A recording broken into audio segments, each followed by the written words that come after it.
Hello guys, welcome to cybernetic station. So আমরা চলে এসেছি আরেকটা নতুন ভিডিও নিয়ে। এই ভিডিওটাতে আমরা ওইটা নিয়ে কথা বলবো যেটা দিয়ে অনেক রকম বড় টেক ইউটিউবার সেটা নিয়ে খুব একটা বেশি কথা বলে না।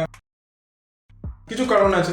আমরা কিছুদিন আগে একটা ভিডিও পাবলিশ করেছিলাম প্রসেসর্স নিয়ে। আপনারা যদি সেই ভিডিওটা না দেখে থাকেন, এইদিকে তার লিঙ্ক পেয়ে যাবেন, দেখতে পারেন। ওইখানে আমরা বলেছিলাম যে আমরা ইন্টেলের 5th জেনারেশন মানে ইন্টেলের ডার্ক টাইম নিয়ে একটা ভিডিও বানাবো কিছুদিন পরে। সো ওই ভিডিওটা আজকের ভিডিও হতে চলেছে। আজকে আমরা ইন্টেলের ওই ডার্ক টাইম বা ইন্টেলের 5th জেনারেশনের প্রসেসর্স নিয়ে কথা বলবো। কেন সেই প্রসেসরগুলো মার্কেটে এখন পাওয়া যায় না, কেন সেই প্রসেসরগুলোর কোনো রিভিউ হয় না, আর কেন সেই প্রসেসরের রিলেটেড কোনো মাদারবোর্ড এখন মার্কেটে বিক্রিও হয় না। সো সেই জিনিসগুলো নিয়ে আজকে আমরা কথা বলবো এই ভিডিওতে। চলুন বিনা বাক্যবাদ ভিডিওটা আবার শুরু করা যাক।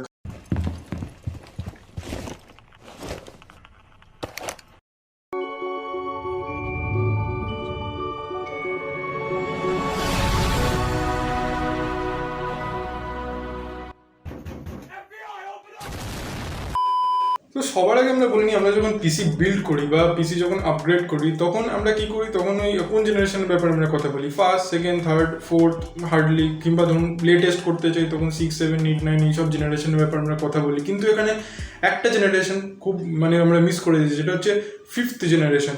সো এই 5th জেনারেশনের প্রসেসর কী ছিল, এর কনফিগারেশন কি, কেন ইন্টেল এটাকে প্রোডাকশনটাকে বন্ধ করে দিয়েছিল, কেন এটা খুবই একটা ফ্লপ আইডিয়া ছিল, সো এটা কেন ইন্টেলের ডার্ক টাইম অবধি এটা চলে গেছিলো।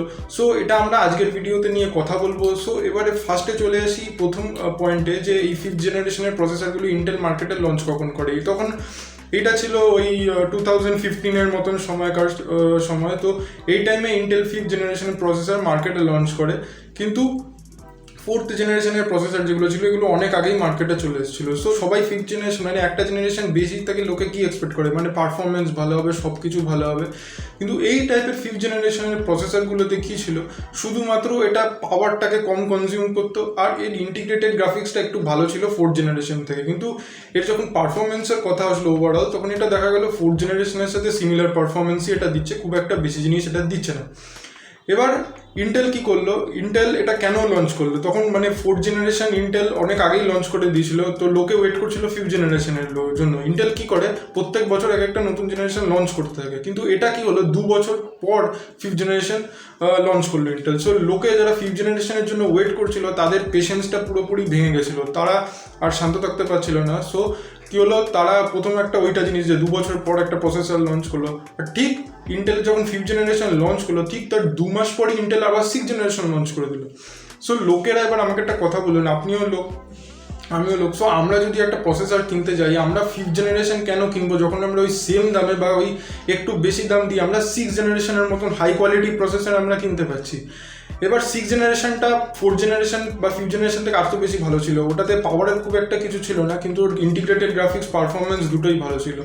কিন্তু 5th জেনারেশনের যে প্রসেসরগুলো ছিল এর মধ্যে যেটা বললাম, এর মধ্যে পারফরমেন্স 4th জেনারেশনের মতনই খুব একটা বেশি পারফরমেন্স দিচ্ছে না, আর কিন্তু ইন্টিগ্রেটেড গ্রাফিক্স আর পাওয়ার কনজামশনটা একটু বেশি দিচ্ছে।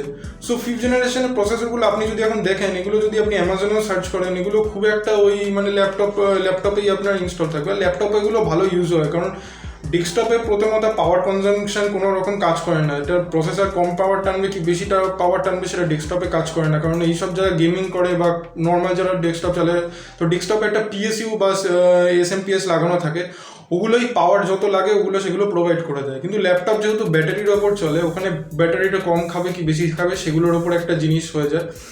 তো এই টাইপের প্রসেসরগুলো ল্যাপটপেই এখন খুব ইউজ হয়, কিন্তু এখন সেই ল্যাপটপের প্রোডাকশনও ইন্টেল বন্ধ করে দিয়েছে। কেন বন্ধ করে দিয়েছে, বন্ধ করেছে তার কারণ হচ্ছে গিয়ে, যখন লোকেরা দেখলো যে এটা 4th জেনারেশনের মতনই এটার সব কিছু, শুধুমাত্র গ্রাফিক্সটা একটু বেশি দিচ্ছে, এটার জন্য খুব একটা বেশি কিছু পড়ছে না, আর যখন 2 মাস পরে 6th জেনারেশনও লঞ্চ করে দিত, তো লোকে ভাবলো আমার 5th জেনারেশন কিনে লাভই কী হবে।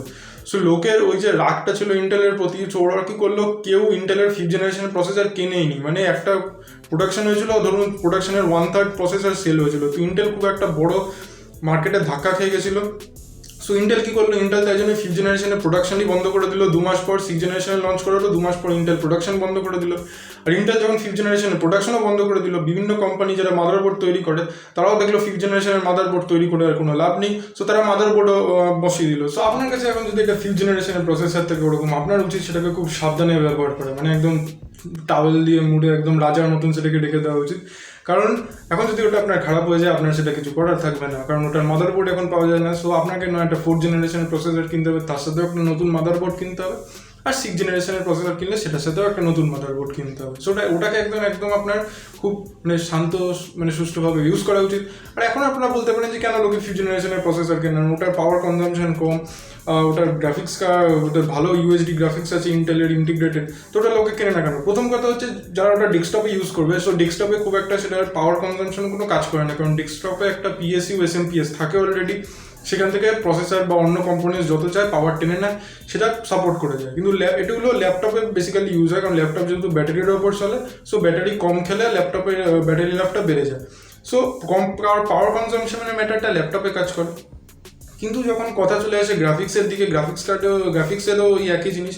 Integrated graphics mainly office laptop বা স্টুডেন্ট ল্যাপটপে ইউজ হয়ে থাকে, প্রসেসরেও নর্মাল বাড়িতে কম্পিউটার যেগুলো থাকে সেই প্রসেসরগুলোতেও ইন্টিগ্রেটেড গ্রাফিক্স থাকে। কিন্তু যা প্রফেশনালি ডেস্কটপ ইউজ করে, গেমার্স হয়ে গেল, অন্য মিক্সিং করছে, ভিডিও এডিটিং করছে, কিংবা সব কিছু স্ট্রিমিং করছে, নর্মাল ওয়ার্কও করছে, সব কম্পিউটারেই এখন বাচ্চা কাচ্চারা এইটুকুনি এডুকেটেড হয়ে গেছে যে সবাই জানি ইন্টিগ্রেটেড গ্রাফিক্সে কিছু হয় না।